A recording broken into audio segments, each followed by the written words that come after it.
They do have a timeout. Decide not to use it. Curry, way downtown. Bang! Bang! Oh, what a shot from Curry!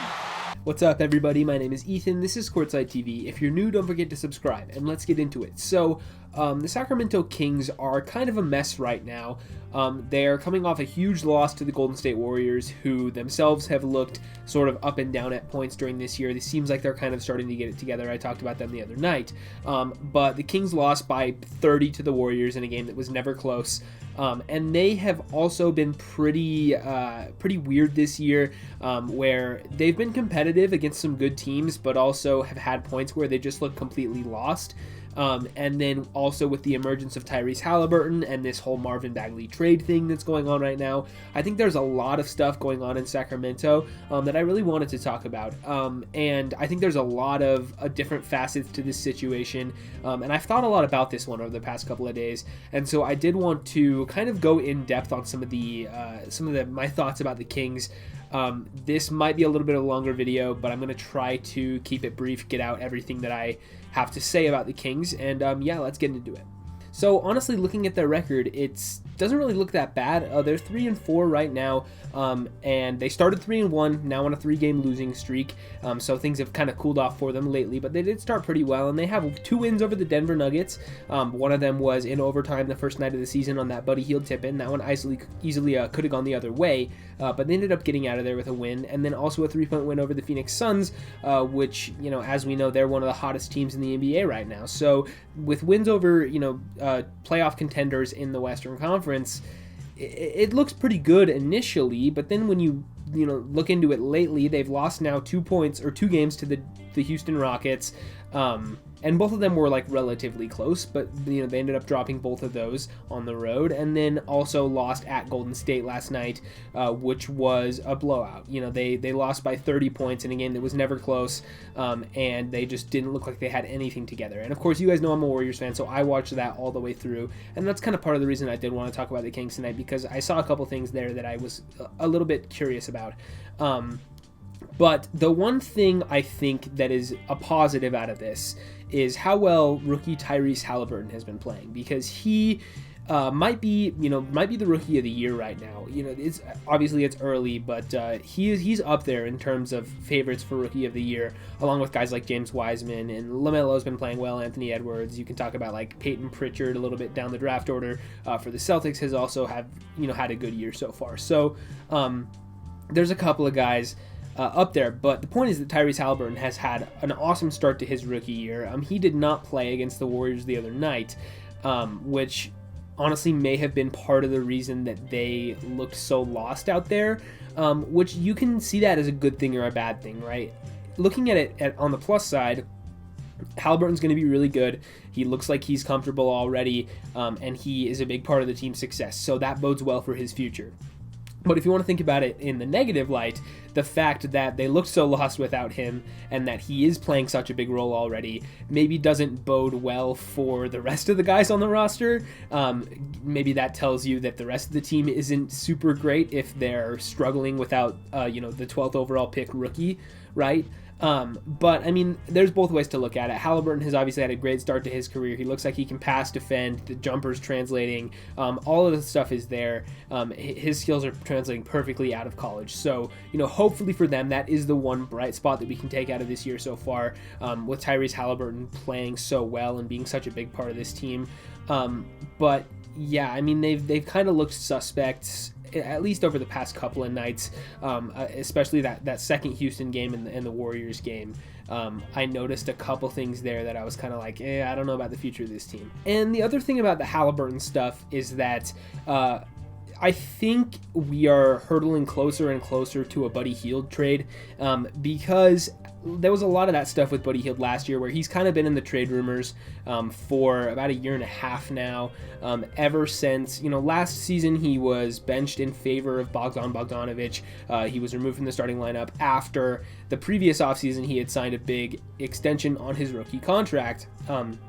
Seemed like the team was, putting their faith in him and committing to him for the future, but instead he's benched now. It seems like he's unhappy there. He's been liking posts on Instagram about, him being traded somewhere else, and liking things on Twitter, whatever, all that kind of stuff that we kind of know a player does to maybe signal that they would rather be somewhere else. So it seems like Buddy Hield is not quite happy in Sacramento, and the fact that they were willing to bench him last year maybe shows that they're not super thrilled with having him on that contract either. And we know that there was a bunch of drama when he was signing that deal, about him wanting more money than they were willing to go, and then eventually they got a deal done. But it seems like the relationship between Buddy Hield and the Sacramento Kings isn't the best right now.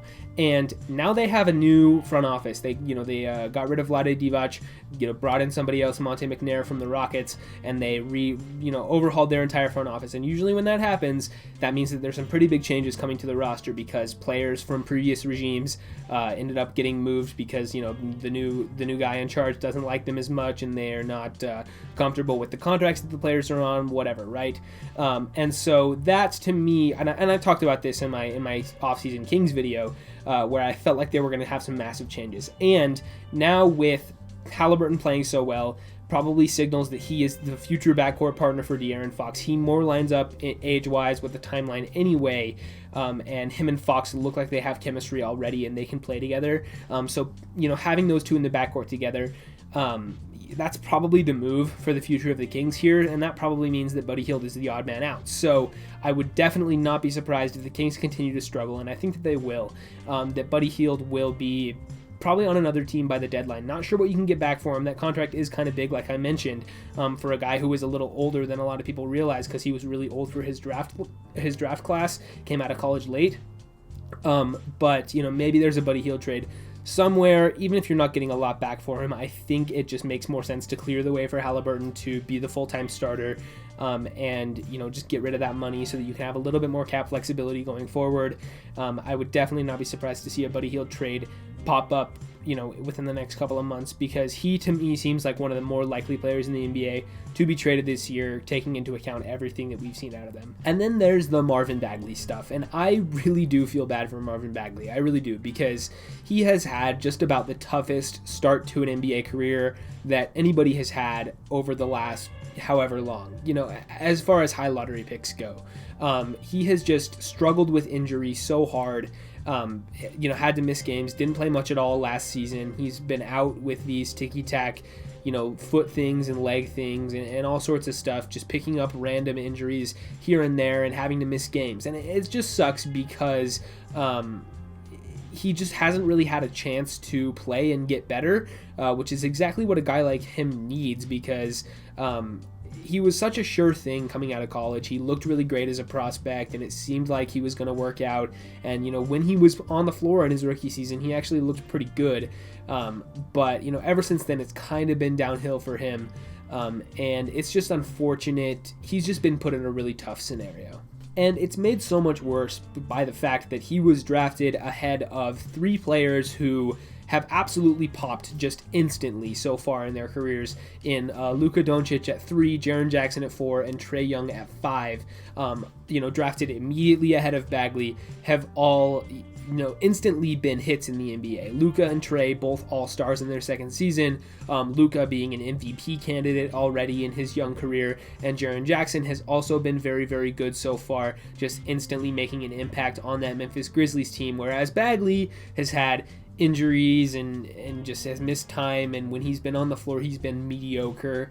And so it's kind of just a very, very tough situation for him coming into the NBA with all this promise, and then having to wear that mantle of, I was drafted ahead of Luka and Trae.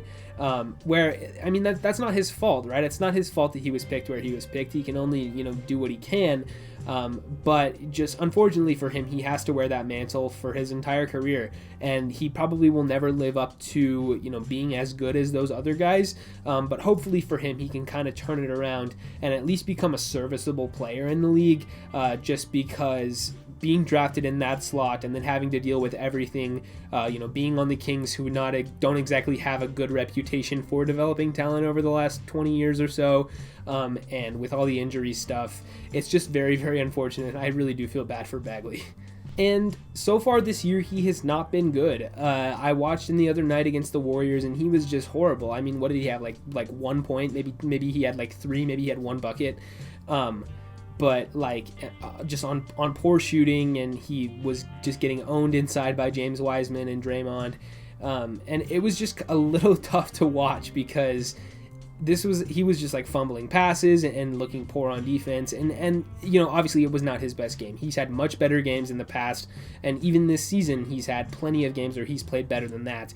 But it was just you just feel for the kid because everything that he's been going through, and to see him play like that was kind of hard to watch because it's just among all of the stuff that's gone down this week, with his dad posting on Twitter about how he wants his son to be traded away from the Kings, and also De'Aaron Fox's dad saying the same thing, I believe, said that he wanted Marvin Bagley to be traded away from the Kings, just because they're kind of blaming the organization for his career not working out so far, and that's what dads do, right? Dads never want to put any blame on the kid, and honestly, I can see that point of view.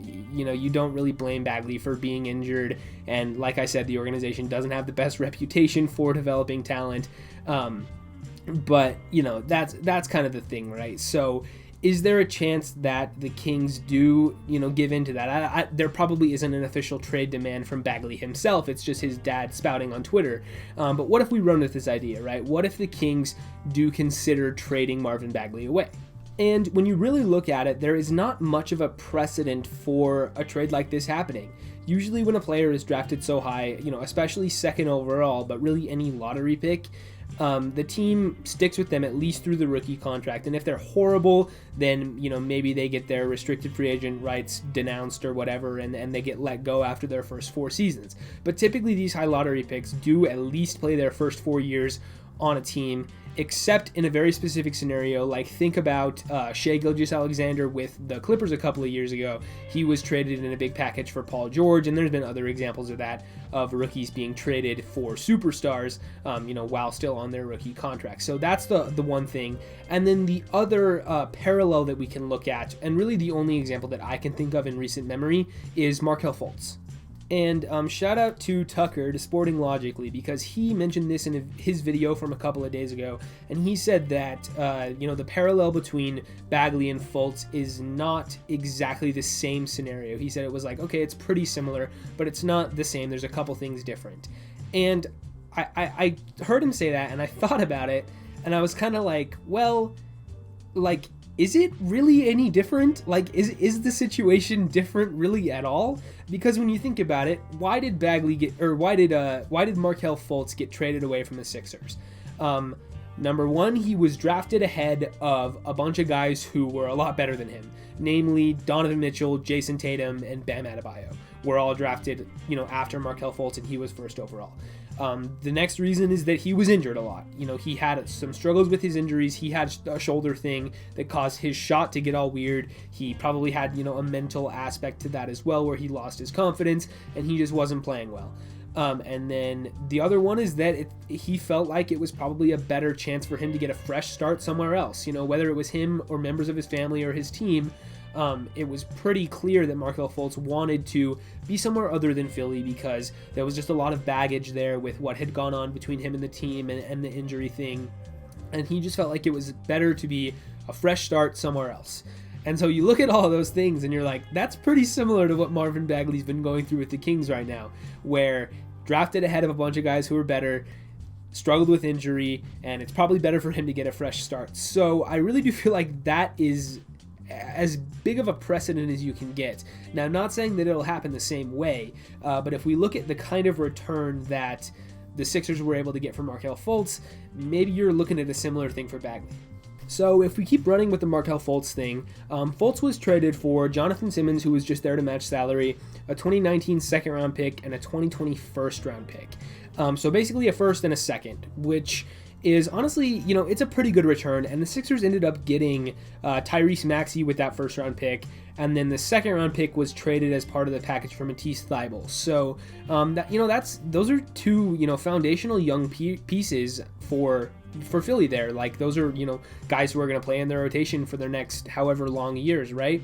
Which is a pretty good return. So if the Kings can get back a first-round pick and a second-round pick for Bagley, do they view that as enough? Because,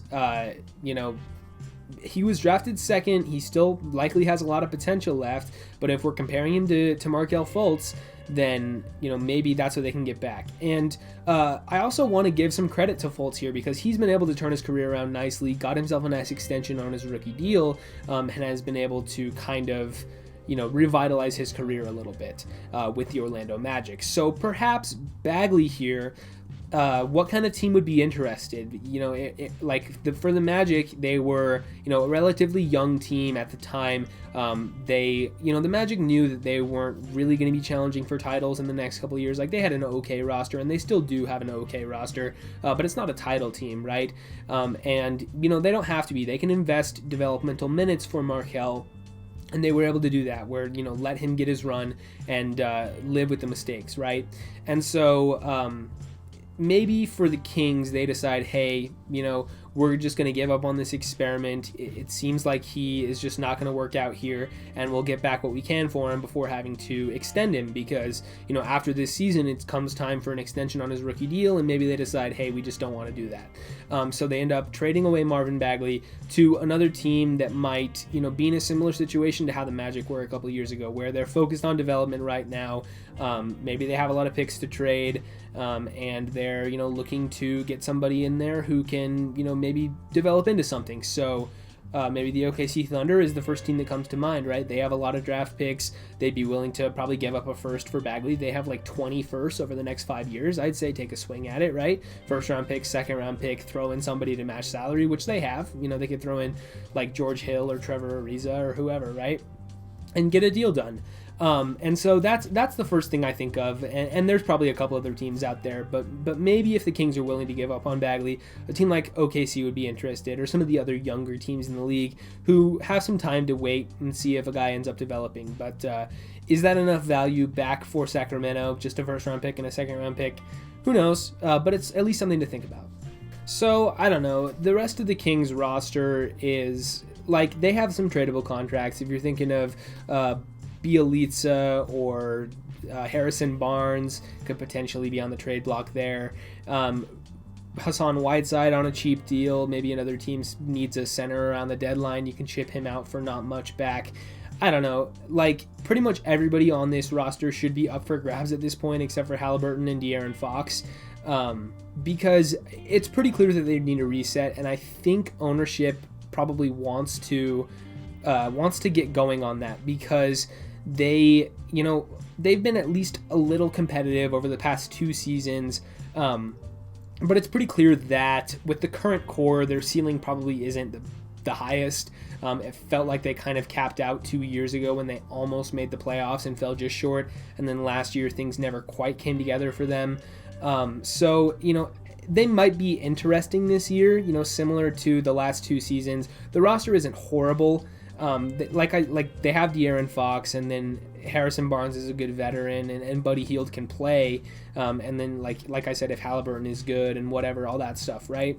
They can at least be interesting, but are they really going anywhere? And that's the thing, right? Like, if they're not going anywhere, then I think it's probably time to not hit the full reset button, but maybe sort of like a half reset, where you keep a couple of the foundational players and then really try to sell everybody else off for parts. Maybe tank for one more year, get another high draft pick because we know next year's draft class is stacked, and then kind of build from there. I don't know. It might be a tough pill to swallow for some Kings fans, because this is a team that hasn't been good for 20 years, and committing to another 2 to 3 years of rebuilding might be a little bit tough, and then you're also kind of wasting on De'Aaron Fox's contract. But I don't know.